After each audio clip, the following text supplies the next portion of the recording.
காலையிலே உங்களோடு இணைந்து தேவனை ஆராதிக்க, தேவனுடைய வார்த்தையை தியானிக்க கர்த்தர் எனக்கு கொடுத்த மகாபெரிய கிருபைக்காய் கர்த்தரை ஸ்தோத்திரிக்கிறேன். இது கர்த்தர் உண்டு பண்ணின நாள். இதில் களிகூர்ந்து மகிழ போகிறது. இதில் விசுவாசிக்கிறீங்க? இது தேவன் எனக்கு கொடுத்த நாள். நான் அவருக்குள் களிப்புற வந்திருக்கிறேன். நான் வரும்போது பாஸ்டர் ஜெயத்தை குறித்து உங்களோடு கூட ஆராதனை நடத்திட்டு இருந்தாங்க. எத்தனை பேர் என் வாழ்க்கையில் இந்த ஜெயம் வந்து விட்டதை விசுவாசிக்கிறீங்க? ஜெய கிறிஸ்து முன் செல்கிறார். எத்தனை பேர் விசுவாசிக்கிறீங்க? இன்றைக்கு ஆராதனை முடிச்சு நீங்க வீட்டுக்கு போகும்பொழுது ஜெய கிறிஸ்து உங்களுக்கு முன்னே செல்வார். நீங்கள் தனியே போக மாட்டீர்கள். இயேசு உங்கள் முன்னே போவார். ஹல்லேலூயா. முழு உலகமும் ஒரு தடுமாற்றத்திற்குள் சென்று கொண்டிருக்கிறது. முழு உலகமும் காரிருள் சூழ்ந்திருக்கிறது. ஆனால் கர்த்தருடைய பிள்ளைகளுக்கு ஒரு பெரிய நம்பிக்கை. கர்த்தர் எனக்கு முன்பாக செல்கிறார். அவர் எனக்கு முன்னே போய் கோணலானவைகளை செவையாக்குவார், கரடு முரடானவைகளை சமனாக்குவார். ஹல்லேலூயா. எத்தனை பேர் விசுவாசிக்கிறீங்க? ஜெய கிறிஸ்து என்னோடு தான் இருக்கிறார், என் முன்னே செல்கிறார், எனக்குள் இருக்கிறார். ஹல்லேலூயா. எல்லாரும் கண்களை மூடி ஒரு சின்ன கோரஸை சேர்ந்து பாடுவோமா? ஹல்லேலூயா. ஜெயம் சொல்லு, ஜெயம் சொல்லு, இயேசு ராஜாவுக்கு ஜெயம் சொல்லு, ஜெயம் சொல்லு, ஜெயம் சொல்லு, இயேசு ராஜாவுக்கு ஜெயம் சொல்லு, இயேசு ராஜாவுக்கு ஜெயம் சொல்லு, இயேசு ராஜாவுக்கு ஜெயம் சொல்லு, இயேசு ராஜாவுக்கு ஜெயம் சொல்லு, இயேசு ராஜாவுக்கு ஜெயம் சொல்லு, ஜெயம் சொல்லு, ஜெயம் சொல்லு, இயேசு ராஜாவுக்கு ஜெயம் சொல்லு. எங்களை மிக அதிகமாய் நேசிக்கிற அன்பின் பரிசுத்த பரலோக பிதாவே, உம்முடைய குமாரனும் எங்கள் அருமை இரட்சகனுமாகிய இயேசு கிறிஸ்துவின் நாமத்தில் உம்முடைய இரத்தத்தால் மீட்டெடுக்கப்பட்ட உம்முடைய பிள்ளைகள் உம்முடைய சமூகத்துக்கு வந்திருக்கிறோம். இந்த உயிர்த்தெழுதலை நாடுகளை ஆராதித்துக் கொண்டிருக்கிறோம். உம்முடைய வஸ்திரத்தை தொட்டுக் கொண்டிருக்கிறோம். உம்முடைய அபிஷேகத்தால் நிறைந்து கொண்டிருக்கிறோம். சத்துருவின் தலைமையில் எங்களுக்காய் நசுக்கி போட்டுக் கொண்டிருக்கிறீர். எங்களுக்காய் ஜெயம் கொடுத்துக் கொண்டிருக்கிறதற்காய் நன்றி செலுத்துகிறோம். இப்பொழுதும் சிங்காசனத்தில் வைத்திருக்கிற வார்த்தைகள் இயேசு இரட்சகரின் நாமத்தில் எங்கள் மூலம் எங்களுக்காக எங்களிடத்திலிருந்து வெளிப்படுவதாக. இந்த வார்த்தைகளுக்கு விரோதமாய் கிரியை செய்கிற அத்தனை சக்திகளையும் பரிசுத்த ஆவியானவர் சுட்டெரித்ததற்காய் ஸ்தோத்திரம். எந்த தேவையோடு, எந்த ஏக்கத்தோடு, எந்த அற்புதத்துக்கு இந்த இடத்திற்குள் ஜனங்கள் வந்திருக்கிறார்களோ, இயேசு கிறிஸ்துவின் நாமத்தில் அதிசயங்கள் நடப்பதாக, அற்புதங்கள் நடப்பதாக, உடைய வார்த்தைகள் வெளிப்படுவதாக. இயேசு இரட்சகர் நாமத்தில் ஜெபிக்கிறோம் நல்ல பிதாவே. ஆமென். ஆமென் சொல்லுமா? ஹல்லேலூயா.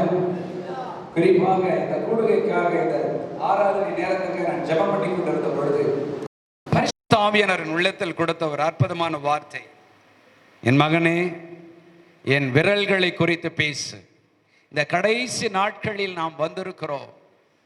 தேவனுடைய விரல் நம்மில் இருக்கிறதை நாம் உணரப்போகிறோம்.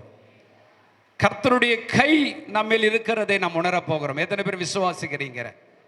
கர்த்தர் கை என் மேல் இருக்கிறது, தேவனுடைய கரம் என் மேல் இருக்கிறது. எல்லாம் உங்க கையை உயர்த்தி சொல்லுங்களேன். கர்த்தருடைய கரம் என் மேல் இருக்கிறது. ஹல்லேலூயா. எடுத்துக்கொள்ளுங்கள். லூக்கா எழுதின சுவிசேஷம் 11ஆம் அதிகாரம் 20ஆம் வசனம். நான் தேவனுடைய விரலினாலே பிசாசுகளை துரத்துகிறபடியால் தேவனுடைய ராஜ்யம் உங்களிடத்தில் வந்திருக்கிறது. கர்த்தர் பேசுவாராக. பாருங்கள், இயேசு இரட்சகர் அந்த பூமியிலே ஊழியம் செய்து கொண்டிருந்த பொழுது பல காரியங்களை அவர் பிதாவின் சித்தத்தின்படி செய்து கொண்டிருந்தார். அதில் ஒரு காரியத்தை சொல்கிறார். அவர் ஊழியத்தை ஆரம்பிக்கும் போதே ஒரு காரியம் மறுபடியும் மறுபடியும் சொல்லிக்கொண்டே இருக்கிறார். என்ன காரியம்? தேவனுடைய ராஜ்யம் சமீபித்திருக்கிறது, பரலோக ராஜ்யம் சமீபித்திருக்கிறது, பரலோக ராஜ்யம் சமீபித்திருக்கிறது மறுபடியும் சொல்லிக் கொண்டிருக்கிறார்.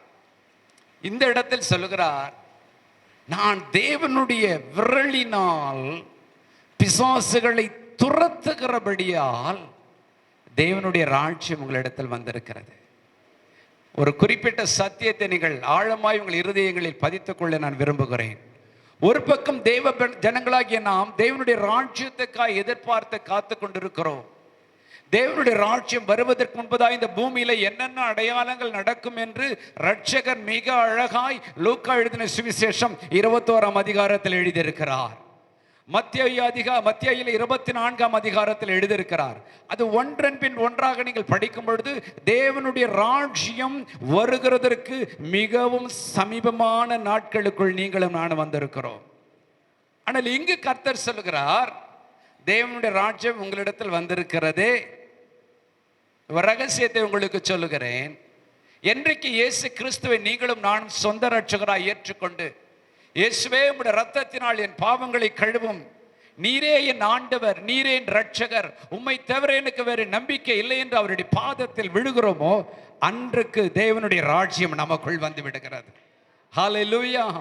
நம்முடைய வாழ்க்கையில் வந்த தேவனுடைய ராஜ்யம் முழு உலகத்திற்கு வர வேண்டும் என்று நீங்களும் நானும் பிரயாசப்பட்டு கொண்டிருக்கிறோம். அதற்குத்தான் இந்த திருச்சபை. ஹல்லேலூயா. தேவன் அதைத்தான் இந்த பூமியில் செய்ய வந்தார். தேவனுடைய ராஜ்யம் வரப்போகிறது.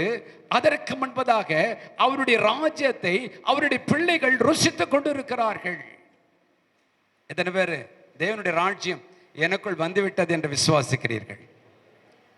இன்னும் கொஞ்ச காலத்தில் முழு உலகத்தையும் நம்முடைய ராஜாதி ராஜா இயேசு ஆட்சி செய்ய வரப்போகிறார். அந்த நாளுக்கு முன்பதாக பல காரியங்கள் பூமியில் நடந்து கொண்டிருக்கிறது. அந்த நாட்கள் மிகவும் நெருங்கி கொண்டிருக்கிறது. பாருங்க, இஸ்ரேல் யுத்தத்தை நம்ம எல்லாம் கடந்த சில மாதங்களாக கேள்விப்பட்டு கொண்டே இருந்தோம். திடீரென்ற அந்த யுத்தம் இஸ்ரவேல் ஹமாஸ் என்றதை மாறி இஸ்ரவேல் ஈரான் என்று மாறி இருக்கிறது. இன்னும் கொஞ்ச காலத்தில் அது ஈரான் அமெரிக்காவாக மாறும். இன்னும் கொஞ்ச நாளில் ரஷ்யா அமெரிக்காவாய் மாறும். அப்பொழுதும் உலக போராய் அது மாறப்போகிறது. ஆண்டவர் சொன்ன வார்த்தைகள் அடுக்கடுக்காய் நடக்க ஆரம்பித்து விட்டது. தேவஜனமே, நம்ம எல்லாம் அப்படியே பேசிக்கிட்டே இருக்கிறோம், பிரசங்கம் பண்ணிக்கிட்டே இருக்கிறோம், காரியங்கள் அப்படியே நகர்ந்து கொண்டு இருக்கிறது. ஹல்லேலூயா. ஒருத்தர் சொல்றார், வராருன்னு சொல்றாரு. எப்போ வராரு?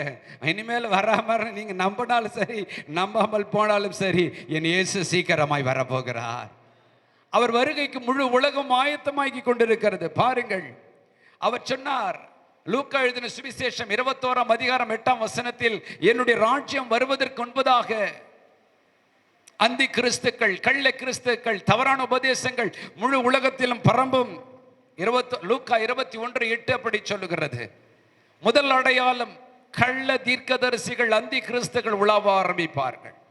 அவர்களும் சொல்வார்கள், கர்த்தருடைய நாள் சமீபமாய் வந்து விட்டது என்று சொல்லி. ஆனால் அவருடைய கனிகளை நீங்கள் பார்க்கும் பொழுது அது தேவனுடைய பிள்ளைகளாயிருக்காது. இச்சைகள் இருக்கும், பாவம் இருக்கும், அருவருப்பு இருக்கும்.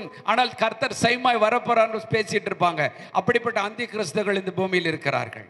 இரண்டாவது கர்த்தர் கொடுக்கிற அடையாளம், அதே லூக்கா எழுதின சுவிசேஷம் 21ஆம் அதிகாரம் 9-10 வசனங்களை பார்க்கும்போது, யுத்தங்களையும் யுத்தங்களின் செய்திகளையும் நீங்கள் கேள்விப்படுவீர்கள். எல்லா செய்தியும் நீங்க கேட்டுட்டு தான் இருக்கீங்க. நிறைய பேர் பிரசங்கம் பண்ணியிருப்பாங்க, அதனால வேகமாய் சொல்லி கொண்டு போகிறேன். அந்தி கிறிஸ்து உள்ளே கிரியை செய்து கொண்டிருக்கிறது. உங்கள் கண்கள், காதுகள், செவிகள் பார்த்து கொண்டுதான் கேட்டுக்கொண்டுதான் இருக்கிறது. மறுபக்கம் யுத்தங்கள் செய்திகளை நீங்களும் நான் கேட்டுக்கொண்டுதான் இருக்கிறோம். மூன்றாவது பூமி அதிர்ச்சி. அதே லூக்கா எழுதின சுவிசேஷம் 21ஆம் அதிகாரம் 11ஆம் வசனத்தை வாசித்து பாருங்கள். பூமி அதிர்ச்சியை வேதம் சொல்லுகிறது. இதுவரைக்கும் இல்லாத அளவுக்கு பூமி அதிர்ச்சி. முன்னெல்லாம் 4.55 ரெக்டர் ஸ்கேல் அப்படிதான் இருக்கும். இப்போ வருவதெல்லாம் 7க்கு அப்புறம் தான் வருது. 7.1, 7.5 இப்படித்தான் வருகிறது.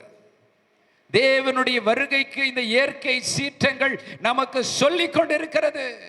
செவிட்டு காதுகளாயிருந்தாலும், குருட்டு கண்களாயிருந்தாலும், இன்று நடக்கிற சம்பவங்கள், இயேசு சீக்கிரம் வரப்போகிறார், அவருடைய ராஜ்யம் வரப்போகிறது என்று சொல்லுகிறது.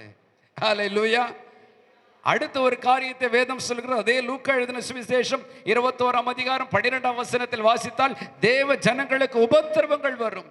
சுவிசேஷ ஊழியம் செய்ய முடியாதபடி, தேவனுடைய ராஜ்யத்தின் செய்தியை சொல்ல முடியாதபடி உபத்திரவங்கள் தேவ பிள்ளைகளுக்கு வரும். முதலாவது அந்தி கிறிஸ்து என்று சொன்னேன், இரண்டாவது யுத்தங்கள் சொன்னேன், மூன்றாவது செயற்கை சிற்ற பூமி எதிர்த்து என்று சொன்னேன், நான்காவது உபத்திரம் தேவ ஜனங்களுக்கு வருகிறது. ஹல்லேலூயா. கடைசியிலே ஒரு காரியம், வானிலே மாற்றங்கள் நடக்க போகிறது. சூரியன் சந்திரனிலே லூக்கா எழுதின அதே 21ஆம் அதிகாரம் 25, 26 வாசித்தால், வானத்தில் பல மாற்றங்கள் நடக்க ஆரம்பித்து விட்டது. இந்த பூமி அதிர்ச்சியும் கொள்ளை நோய்களும் இந்த பூமியை நெருக்கி கொண்டிருக்கும் இந்த நாட்கள், ஆண்டவருடைய ராஜ்யம் சமீபித்து விட்டது. தேவ பிரியமானவர்களே, அவருடைய நாட்கள் சமீபித்து விட்டது. இந்த நாட்கள், இந்த தேவனுடைய ராஜ்யம் வர காத்திருக்கிற நீங்களும் நானும், நமக்கு வேண்டிய சத்தியம் என்ன? பரிசுத்த ஆவியானவர் நமக்கு என்ன சொல்கிறார்? நான் என்ன செய்ய வேண்டும்? ஆண்டவர் சொல்லுகிறார், என்னுடைய விரல் உன்னோடு இருக்கிறதை நீ மறந்து போகாதே. ஹல்லேலூயா. தேவனுடைய விரல்கள் என்ன செய்கிறது நம்முடைய வாழ்க்கையில்? அநேக தேவ பிள்ளைகள் என் மேல் கர்த்தருடைய கரம் இருக்கிறதா என்று சந்தேகத்தோடு உட்கார்ந்து இருக்கிறோம். ஆனால் இன்றைக்கு கர்த்தர் என்னிடத்தில் சொல்லி அனுப்பினது, என்றைக்கு இயேசுவை உங்கள் சொந்த இரட்சகராய் ஏற்றுக்கொண்டீர்களோ, அவருடைய இரத்தத்தினால் உங்கள் பாவங்கள் கழுவப்பட்டதோ, அவருடைய கரம் உங்கள் மேல் வந்து அமர்ந்து விட்டது. கரம் இருந்தால் கரலோட விரலும் தானே இருக்கும். ஹல்லேலூயா. ஆண்டவருடைய விரல்கள் எதை செய்ததாம்? முழு உலகத்தையும் சிருஷ்டித்தது என்று சங்கீதம் 8ஆம் சங்கீதம் 3ஆம் வசனம் சொல்லுகிறது. உம்முடைய விரல்களின் கிரியையாகிய வானத்தை என்று எழுதியிருக்கிறது. அந்த விரல் தான் உங்கள் மேல் அமர்ந்திருக்கிறது. எதன் பேர் நம்புறீங்க? ஆண்டவரே, உம்முடைய விரல்கள், உம்முடைய கரம் என் மேல் இருக்கிறதினால் எனக்குள் சிருஷ்டிக்கும் வல்லமையை உம்மால் அனுப்ப முடியும். நம்புறீங்களா? ஹல்லேலூயா, ஹல்லேலூயா, பிரைஸ் தி லார்ட். எவ்வளவு கொடூர வியாதியா இருந்தாலும் தேவனுடைய கரம் சுகமாக்கும் வல்லமை உடையது. இல்லாத உறுப்புகளை சிருஷ்டித்து கொடுக்கும் வல்லமை உடையது. இல்லாத குழந்தையை கர்ப்பத்தில் வைக்கும் வல்லமை உடையது. இல்லாதவைகளை சிருஷ்டித்து கொடுக்கிற சர்வ வல்லமையுள்ள தேவனுடைய கரம் உங்கள் மேல் இருக்கிறது. 8ஆம் சங்கீதம் 3ஆம் வசனம் அப்படித்தான் சொல்கிறது. அவர்களுடைய விரல்கள் அப்படித்தான் சிருஷ்டித்தது முழு உலகத்தையும். பாருங்கள், அந்த விரல்கள் உங்களுக்கும் எனக்கும் தேவனுடைய ராஜ்யத்தை நம்முடைய வாழ்க்கையில் உண்டாக்குவதற்காக அவருடைய நியாய பிரமாணங்களை எழுதி கொடுத்தது. எத்தனை பேர் விசுவாசிக்கிறீங்க? தேவனுடைய விரல்கள் தானே எழுதினது 10 கட்டளைகளை. வாசியங்கள் அந்த வசனத்தை. யாத்ராம் புஸ்தகம் 31:18, மற்றொரு உபாகமம் 9:10 வாசியங்கள்.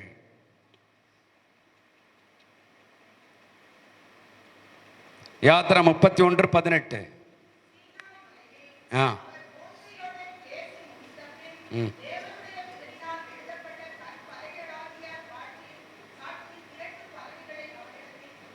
பாருங்கள், தேவன் தம்முடைய பிள்ளைகளுக்கு தன்னுடைய ராஜ்யத்தை பூமியிலே ஸ்தாபிக்கும்படி திட்டம் கொண்டார். அதற்குத்தான் ஏதேன் தோட்டத்தை உருவாக்கி தேவ ஜனங்களை அதில் வைத்து ஒரு தேவ பக்தி உள்ள சந்ததியை உருவாக்கும்படி கர்த்தர் சித்தம் கொண்டார். ஆனால் தேவ ஜனங்கள் பாவம் செய்த போது தேவ திட்டத்தை விட்டு விலக ஆரம்பித்தார்கள். மறுபடியும் அவர்கள் தேவனுடைய ராஜ்யத்தை ஸ்தாபிக்க, அந்த திட்டத்திற்குள் கொண்டு வர தேவன் தன்னுடைய விரலினால் தன்னுடைய சத்தியத்தை அவர்களுக்கு எழுதி கொடுக்கிறார். ஹல்லேலூயா. விரல்களினால் சிருஷ்டித்த தேவன் தம் விரல்களினால் தம்முடைய பிள்ளைகளுக்கு தம்முடைய சத்தியத்தை எழுதி கொடுக்கிறார். உபாகம் 9ஆம் அதிகாரம் 10ஆம் வசனத்தை வாசித்தால் வேதம் அதைத்தான் சொல்லுகிறது. தேவனுடைய விரல்கள் தான் அதை எழுதி கொடுத்தது. இன்றைக்கு இந்த சத்திய வேதத்தை குறித்து அநேகர் கேள்வி கேட்கிறார்கள். ஆனால் இந்த சத்திய வேதத்தை என் தேவனுடைய விரல்கள் தான் எழுதினது. ஆகவே தான் இந்த சத்திய வேதத்தை நீங்களும் நானும் தியானிக்கும் பொழுதும் பேசும்போதும் தேவனுடைய விரலின் வல்லமை உங்களுக்குள் இறங்கி வருகிறது. ஹல்லேலூயா. இன்றைக்கும் இயேசு இரட்சகரின் வார்த்தையை கேட்க இந்த தேவாலயத்திற்குள் வந்திருக்கிற தேவ ஜனமே, அவர் விரலினால் எழுதப்பட்ட சத்தியத்தை கர்த்தர் தன் விரலினால் உங்கள் இருதயத்தில் எழுதி கொண்டிருக்கிறார். எத்தனை பேர் விசுவாசிக்கிறீங்க? அவருடைய விரல் சத்தியத்தை கற்பனைகளில் மாத்திரமல்ல உங்கள் இருதயத்தில் எழுதி கொண்டிருக்கிறார். எபிரேயருக்கு எழுதின புஸ்தகம் 8ஆம் அதிகாரம் 10ஆம் வசனத்தை வாசித்து பாருங்கள். என் பிரமாணங்களை உங்கள் இருதயங்களில் எழுதுவே. ஹல்லேலூயா. இன்னைக்கு ஒரு ஜெபம் பண்றீங்களா? ஆண்டவரே, உம்முடைய விரல்களினால் சகலவற்றையும் சிருஷ்டித்தீரே, அந்த விரல்கள் உம்முடைய சத்தியத்தை எனக்கு எழுதி கொடுத்தது. என் வாழ்க்கையை கடைசி நாட்களில் உம்முடைய ராஜ்யத்துக்குரிய மகனாய் மாற உம்முடைய சத்தியத்தை என் இருதயத்தில் எழுதும் ஆண்டவரே. வாசியுங்கள் அந்த எபிரேயர் 8ஆம் அதிகாரம் 10ஆம் வசனத்தை. அந்த நாட்களுக்கு பின்பு நான் இஸ்ரவேல் குடும்பத்தாரோடு பண்ணும் உடன்படிக்கையாவது, என்னுடைய பிரமாணங்களை அவர்களுடைய மனதிலே வைத்து அவர்களுடைய இருதயங்களில் அவைகளை எழுதுவேன். நான் அவர்கள் தேவனாய் இருப்பேன், அவர்கள் என் ஜனமாய் இருப்பார்கள். ஆமென். ஆண்டவர் எழுதுகிறார். இன்னைக்கு சிலர் வந்திருக்கிறீங்க, என்னால் பரிசுத்தமா வாழ போராட்டமா இருக்கு, விசுவாசமா வாழ போராட்டமா இருக்கு, பாஸ்டர் கொடுக்குற பிரசங்கெல்லாம் மறந்து போகுது, எனக்கு புரிகிற மாதிரி இருக்குது அப்புறம் மறந்து போகுது. அப்படி ஒரு சிலர் வந்திருக்கிறீங்க. இன்றைக்கு கர்த்தர் சொல்கிறார், என் மகனே, என் மகளே, என் சத்தியத்தை என் விரலினால் உன் இருதயத்தில் எழுதி கொண்டிருக்கிறேன். சத்ரு அதை பிடுங்கி எறிய முடியாது. ஹல்லேலூயா, ஹல்லேலூயா. தேவனுடைய இருதயத்தின் பாரத்தை நீங்கள் அறிந்து கொள்ள முடியும். பாருங்கள், அதே விரல் தான். எந்த விரல் சீனாய் மலையிலே மோசேக்கு தன்னுடைய சத்தியத்தை, கற்பனைகளை, நியாயப்பிரமாணத்தை எழுதி கொடுத்ததோ அதே விரல் தான் உங்கள் இருதயத்திலும் தன் சத்தியத்தை எழுதி வைத்திருக்கிறார். ஹல்லேலூயா. பாருங்கள், அடுத்து தேவனுடைய விரல் நம்முடைய எல்லைகளில் செய்ய வேண்டிய ஒரு மகிமையான காரியத்தை ஆவியானவர் சொல்கிறார். அதைத்தான் நம்ம வாசித்தோம். லூக்கா எழுதின சுவிசேஷம் 11ஆம் அதிகாரம் 20ஆம் வசனத்தில், நான் தேவனுடைய விரலினால் பிசாசுகளை துரத்துகிறபடினால். இன்னைக்கு தேவனுடைய விரல் உங்களுக்குள் இருந்து உங்கள் வாழ்க்கையில சத்தியத்தை எழுதுவது மாத்திரமல்ல, உங்களை கொண்டு பிசாசுகளை துரத்த போகிறது. எத்தனை பேர் விசுவாசிக்கிறீங்க? உங்கள் வாழ்க்கையில ஒரு ஜெயத்தை கொடுக்க. எனக்கு நிறைய இடத்துல பிசாசு எனக்கு இந்த பிரச்சனை பண்ணிட்டான், திடீர்னு என் வாழ்க்கையில இந்த போராட்டம் வந்துருச்சு, திடீர்னு இந்த வியாதி வந்துருச்சு, திடீர்னு இந்த குழப்பம் வந்துருச்சு, திடீர்னு இந்த சண்டை வந்துருச்சு, திடீர்னு இப்படி மனத்தாங்கள் வந்துருச்சு, திடீர்னு இப்படி பிரிவு வந்துருச்சு. இதற்கு பின்னாடி யார் இருக்கிறா தெரியுங்களா? பொல்லாத பிசாசு. ஹல்லேலூயா. தேவனுடைய கை உங்கள் மேல் இருக்கிறதற்கு ஒரு பெரிய நோக்கம் இருக்கிறது. என்ன தெரியுங்களா? தேவனுடைய விரலினால் நீங்களும் பிசாசுகளை துரத்த முடியும். அநேக நேரங்களில் துரத்தாத பட்சத்தில் தான் நீங்களும் நானும் சிக்கி தவிக்கிறோம். கடந்த சில நாட்கள் முன்பாக ஒரு பெரிய திருச்சபையில் தேவனுடைய வார்த்தையை கொடுத்து கொண்டிருந்தேன். அங்க இருக்கவங்களை பார்த்து கேட்டேன், ஆதாம் ஏவாள் செய்த முதல் தவறு என்ன? உங்ககிட்ட கேட்கட்டுமா? சொல்லுங்களேன், என்ன தப்பு செஞ்சாங்க? என்ன தப்பு செஞ்சாங்க? யாரோ சத்தமா சொல்லுங்க. சாப்பிடக்கூடாத பழத்தை சாப்பிட்டுட்டாங்க. அவர்கள் செய்த முதல் தவறு, ஒரு சிலர் சரியா சொல்லியிருப்பீங்கன்னு நினைக்கிறேன், பிசாசே அவர்கள் எல்லைகளுக்குள்ள அனுமதித்தது தான் முதல் தவறு. பிசாசுக்கு இடம் கொடுத்தது தான் தப்பு. ஹல்லேலூயா. ஆண்டவர் ஆதாமுக்கு ஒரு அழகிய ஒரு பணியை கொடுத்தார், ஒரு கடமையை கொடுத்தார். என்ன கடமை? வாசியுங்கள், ஆதியாகமம் 2:15. தேவனாகிய கர்த்தர் மனுஷனை ஏதேன் தோட்டத்தில் அழைத்து கொண்டு வந்தார், அதை பண்படுத்தவும் காக்கவும் வைத்தார். பண்படுத்துவது என்றால் கனி நிறைந்ததாய் மாற்றுவது, அதிலிருந்து ஒரு ரிசல்ட் வரும்படி செய்வது. அதற்கு இரண்டாவது அதை பாதுகாக்குவர். இன்னைக்கு பாதுகாப்பதற்கும் பண்படுத்துவதற்கும் ஆதாமுக்கு வல்லமையை கொடுத்து ஏதேன் தோட்டத்தில் வைத்த தேவன் உங்களுக்கும் அதே வல்லமையை கொடுத்து இந்த தேவாலயத்திற்குள் வைத்திருக்கிறார். இந்த கிறிஸ்துவ வாழ்க்கைக்குள் உங்களை கொண்டு வந்ததின் நோக்கம் என்ன? நீங்கள் நித்திய ராஜ்யத்துக்குள், தேவனுடைய ராஜ்யத்திற்குள் என்றென்றைக்கும் இருக்கும்படிக்கு. ஹல்லேலூயா. அன்று பிசாசு பார்க்கிறான், என்னை கர்த்தர் என் ஸ்தானத்திலிருந்து கீழே விழுந்து விட்டேன், அந்த ஸ்தானத்திலே மண்ணிலே சிருஷ்டிக்கப்பட்ட மனிதனை ஆண்டவர் உருவாக்கிட்டாரே, இவனை கொண்டு வந்து இந்த தோட்டத்தை வைத்து இந்த தோட்டமே ஒரு தேவனுடைய ராஜ்யமாய் மாறிக்கொண்டிருக்கிறதே, இந்த இடத்திலிருந்து இவர்களை விரட்ட வேண்டும் என்று சொல்லி தந்திரமாய் தோட்டத்திற்குள்ளே நுழைகிறான். அப்ப தேவ ஜனங்கள் என்ன பண்ணிருக்கணும்? ஆதாமுக்கு ஒரு கெப்பாசிட்டி இருந்தது, என்ன இந்த தோட்டத்தை பாதுகாக்க முழு வல்லமையும் எனக்கு கொடுத்திருக்கிறார். அப்ப பிசாசு உள்ள நுழைறான ஆதாம் என்ன பண்ணிருக்கணும்? என்ன பண்ணிருக்கணும்? துரத்தி இருக்கணும். Praise the Lord. என் தேவன் எங்க 2 பேருக்கு கொடுத்த தோட்டத்தில் இந்த பாம்பு உள்ள நுழையுது, இயேசு கிறிஸ்துவின் நாமத்தினால் வெளியே போ அப்படின்னு துரத்தி இருந்தானா, அதுக்கப்புறம் ஏவாள் கிட்ட வந்து பேசிருக்காது. ஏவாள் இல்ல அது ரொம்ப நல்ல பாம்புன்னு சொல்லியிருக்காது. அப்ப துரத்த வேண்டிய வல்லமையை ஆதாமுக்கு கொடுத்திருந்தால், அவன் துரத்தாமல் போனால் முழு உலகம் இன்றைக்கு பாவத்திற்குள் கிடைக்கிறது. தேவஜனமே, அதனால் தான் தேவன் சொல்கிறார், என் விரலை உனக்கு கொடுத்திருக்கிறேன். தேவனுடைய விரலினால் நீங்கள் பிசாசுகளை துரத்துவீர்கள். உங்கள் தனிப்பட்ட வாழ்க்கையில் இருக்கிற பிசாசுகள் கன நித்திரை நாவி இருக்கும். தேவ சமூகத்துக்கு வந்தால் தூங்கி தூங்கி தூங்கி விழ வைக்கும். ஜெபிக்க முடியாது, உபவாசிக்க முடியாது, காலையிலே அதிகாலையில் எழும்ப முடியாது. இப்படி ஏதோ ஒரு விதத்தில் உங்களை முடக்கி கொண்டிருக்கிற ஆவிகள் உங்களோடு யுத்தம் செய்து கொண்டிருக்கும். கர்த்தர் உங்களுக்கு அவருடைய விரலை கொடுத்திருக்கிறார். தேவனுடைய விரலினால் நீங்கள் பிசாசுகளை துரத்துவீர்கள். ஏசப்பா அப்படிதான் செய்தார். இந்த தேவனுடைய விரல் என்றால் என்ன? அது எப்படி பிரதர்? நம்ம விரல் மாதிரி 5 விரல் அப்படி இருக்குமா? வேதம் சொல்லுகிறது, மத்திய எழுதின சுவிசேஷம் 12ஆம் அதிகாரம் 28ஆம் வசனம், நான் தேவனுடைய ஆவியினாலே பிசாசுகளை துரத்துகிறபடியால் தேவனுடைய ராஜ்யம் உங்களிடத்தில் வந்திருக்கிறதே.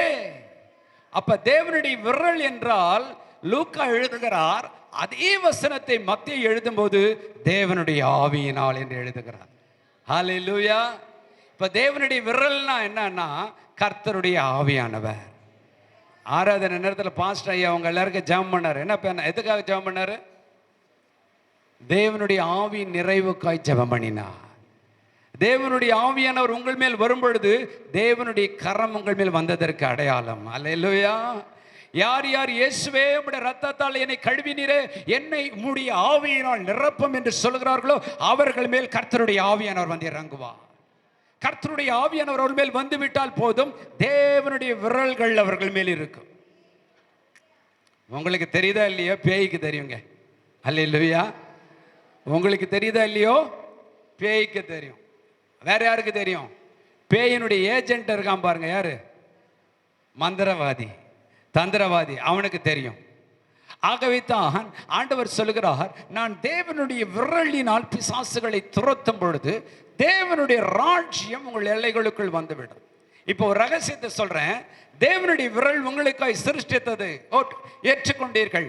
தேவனுடைய விரல் உங்களுக்கு சத்தியத்தை எழுதி கொடுத்தது, விசுவாசிக்கிறீர்கள், அதை ஏற்றுக்கொண்டீர்கள். இப்பொழுது தேவனுடைய விரல் உங்களை கொண்டு பிசாசுகளை துரத்த ஆயத்தமாயிருக்கிறது. எத்தனை பேர் இதை நீங்கள் செய்ய போறீங்க? என்மேல் தேவனுடைய விரல் இருக்கிறபடியினால் நானும் பிசாசுகளை துரத்த போகிறேன். பயப்படுறீங்க போல, கையை உயர்த்த கொஞ்சம் கரங்களை உயர்த்துங்களேன். என்மேல் தேவனுடைய கை இருக்கிறது என்று சொல்லுகிறவர்கள் உங்கள் கரங்களை உயர்த்துங்க. எனக்குள்ளும் இருக்கிற தேவனுடைய ஆவியினால், இயேசுவின் நாமத்தினால் பிசாசுகளை நான் துரத்துவேன். துரத்தும் போது என்ன நடக்குது? அந்த லூக்கா 11:20 சரி, மத்தேயு 12:28 ஆண்டவர் சொல்கிறார், நான் தேவனுடைய விரலினால் பிசாசுகளை துரத்துகிறபடியால் தேவனுடைய ராஜ்யம் உங்களிடத்தில் வந்திருக்கிறதே. அல்லேலூயா.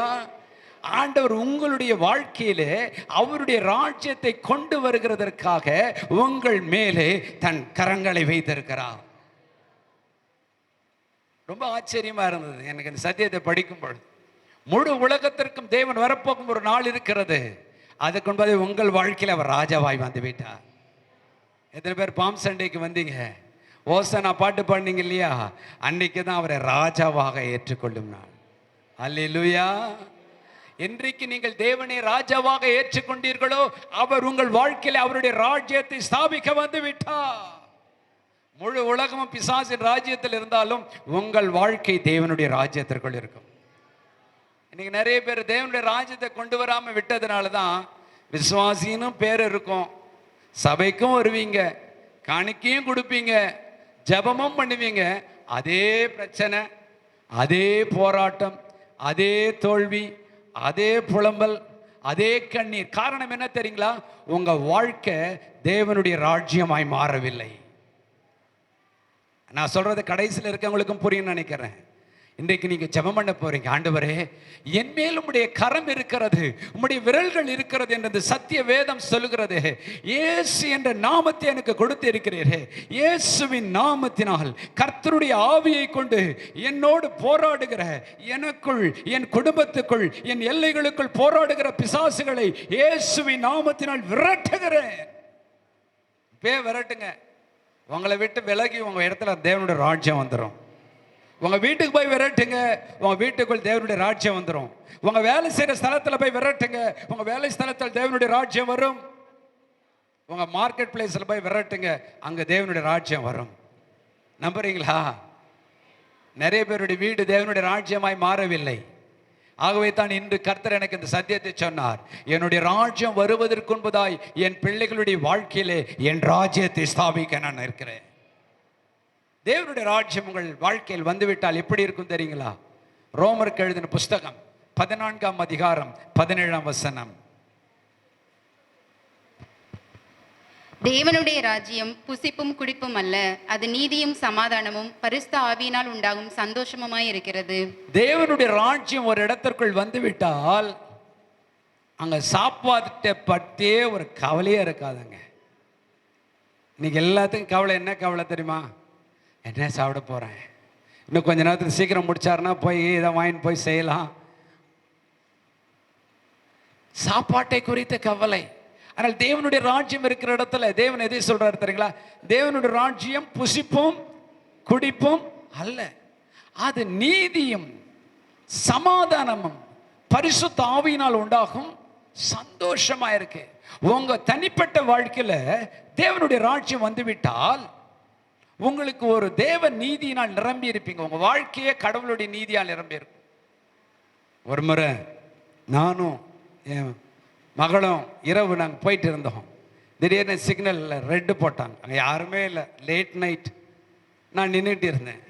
அப்போ என் மக கேட்டுச்சு, டாடி யாருமே இல்லை, நீங்கள் இங்கே நின்றுட்டு இருக்கீங்களே. யாரும் இல்லாவிட்டால் நாம் தேவ நீதியை நிறைவேற்ற வேண்டியவர்கள்.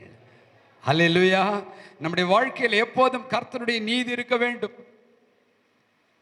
என்றைக்கு அவருடைய இரத்தத்தினால் நம்முடைய பாவங்களை கழுவி அவருடைய நீதியை நமக்கு தரிப்பித்து விட்டாரோ, இனிமேல் நாம் கிறிஸ்துவின் நீதியை தரிப்பித்துக் கொண்டவர்களாக இருக்க வேண்டும். அல்லேலூயா. எந்த ஒரு காரியத்தில் நீதியும் நேர்மையுமாய் மாற ஆரம்பித்து விடுவீர்கள், அதுதான் உங்க வீட்டில் உங்க வாழ்க்கையில தேவனுடைய ராஜ்யம் இருக்கிறதுக்கு அடையாளம். எவ்வளவு நஷ்டமானாலும் சரி நீதி நேர்மையா இருப்பீங்க. தேவனுடைய நீதியும் அப்புறம் என்ன போட்டிருக்கு?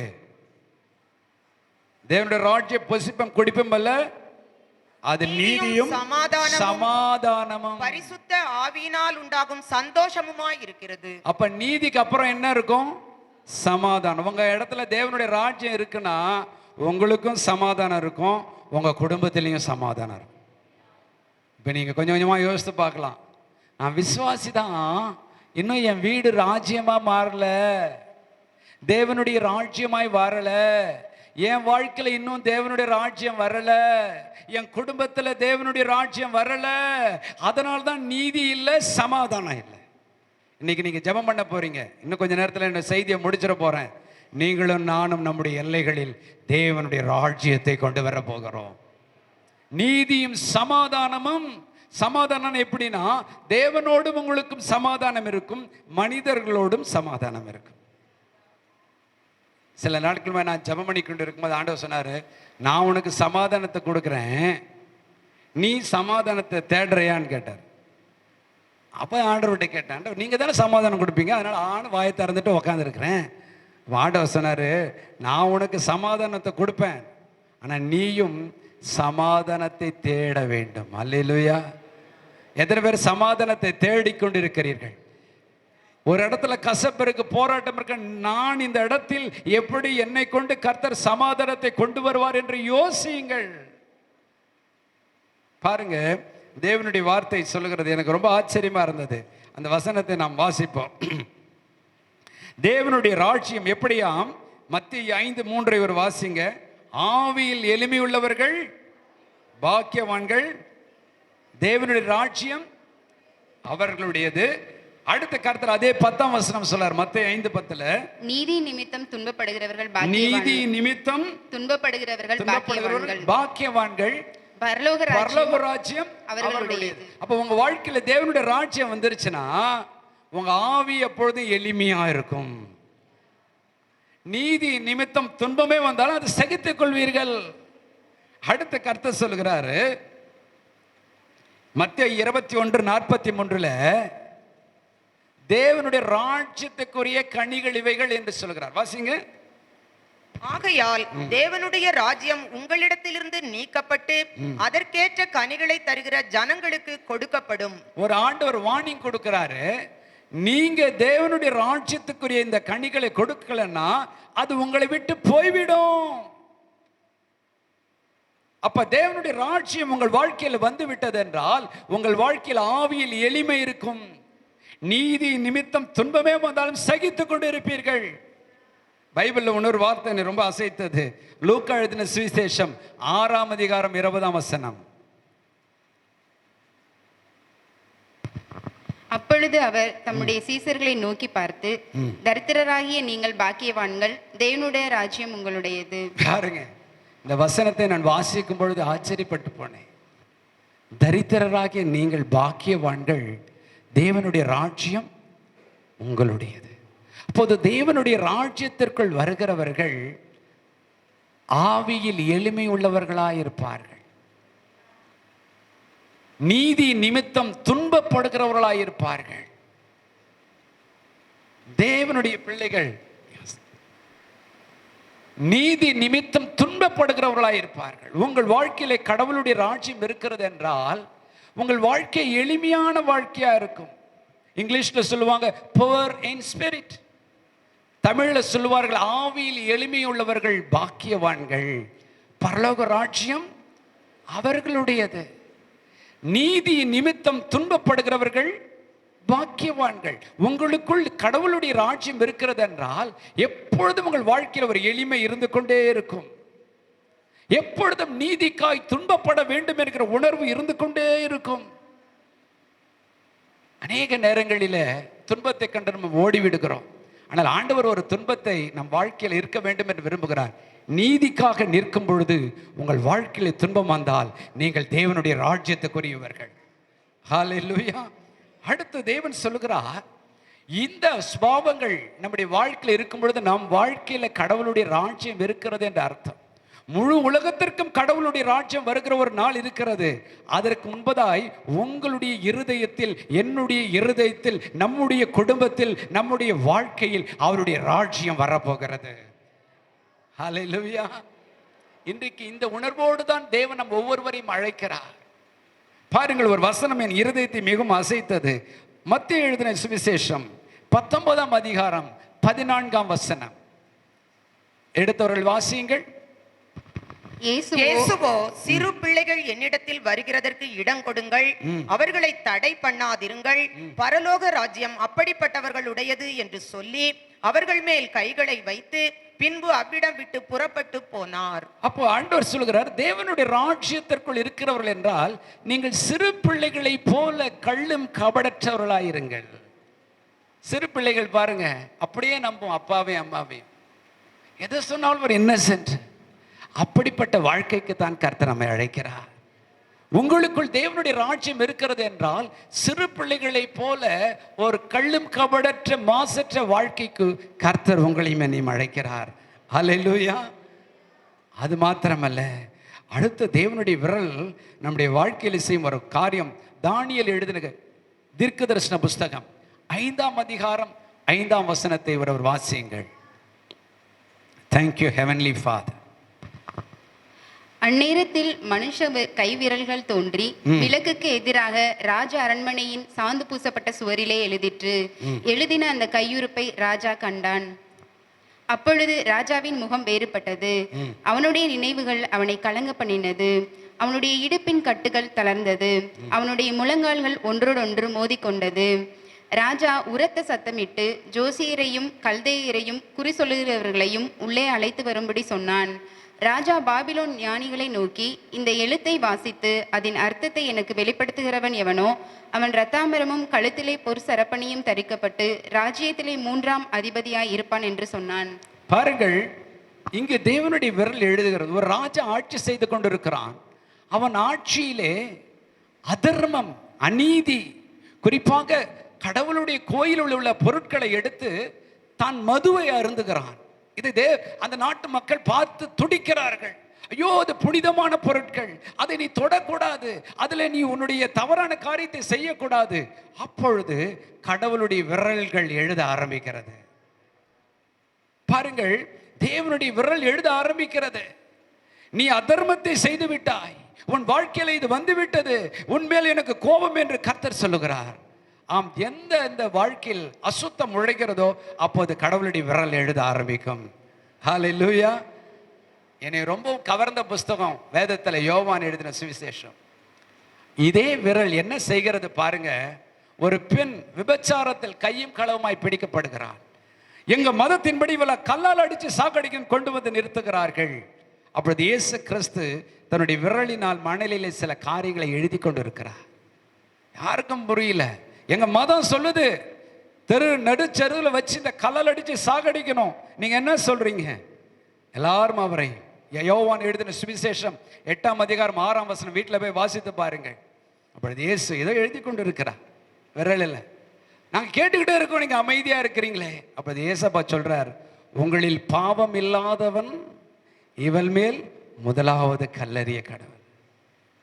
எல்லாரும் அந்த வார்த்தை தெய்வத்தின் வாயிலிருந்து புறப்பட்டதுனால ஒவ்வொருடைய மனசாட்சியும் உடைய ஆரம்பிக்கிறது. அவன் கல்லை எடுக்கிறான், ஐயோ என் வாழ்க்கையில இதை செய்து விட்டேன், கல்லை கீழே போடுறான். ஒவ்வொருவரும் தன் கையில் இருக்கிற கல்லை போட்டுக்கொண்டே இருக்கிறார்கள். எல்லாரும் போய்விட்டாங்க. அந்த பெண்ணை தண்டிக்கக்கூடிய ஒரே வல்லமை படைத்த பகவான் இயேசு அங்க இருக்கிறார். அவர் சொல்றாரு, மகளே, நான் விரல்ல எழுதுனதுன்னு அர்த்தம் இன்னைக்கு நிறைய பேர் திருச்சபையில் இது சரியா சொல்றது கிடையாது. நானும் உன்னை தண்டனை கொடுக்க மாட்டேன், இனியும் பாவம் செய்யாதே, உன் வாழ்க்கை நல்லா இருக்கும் என்று சொல்லி அனுப்புகிறார். எனக்கு ரொம்ப நாள ஒரு ஆசை, என்ன எழுதியிருப்பார் கையில. அப்பொழுதுதானே ஒரு நாள் ஜெபம் பண்ணும்போது ஆவியானவர் எனக்கு சொல்லி கொடுத்தார், இந்த சத்தியத்தை தேவனுடைய விரல் தான் எழுதினதல்லவா, இந்த தப்புக்கு இந்த தண்டனை என்று எழுதினதல்லவா, அதே விரல் இந்த தண்டனையை நான் சிலுவையிலே ஏற்றுக்கொள்ள போகிறேன் என்று எழுதினது. ஹல்லேலூயா. இன்றைக்கு கூட ஆண்டவர் சொல்லுகிறார், எந்த சத்தியத்தை என் விரல்களினால் எழுதினேனோ அதே சத்தியத்தை உனக்காக மறுபடியும் எழுதுகிறேன். உனக்கு வரவேண்டிய தண்டனையை நான் சிலுவையில் ஏற்றுக்கொண்டேன். இனி பாவம் செய்யாதே, ஒரு புனிதமான வாழ்க்கைக்கு வா. என்னுடைய ராஜ்யம் உன் வாழ்க்கைக்குள் வரப்போகிறது, உன் குடும்பத்துக்குள் வரப்போகிறது, உன்னுடைய எல்லைகளுக்குள் வரப்போகிறது, நீ வேலை செய்யும் இடத்தில் வரப்போகிறது. உன் வாழ்க்கை முழுவதும் நீதியும் சமாதானமும் பரிசுத்த ஆவியினால் உண்டாகும் சந்தோஷமாயிருக்கிறது. அப்படியே கண்களை மூடுவோமா?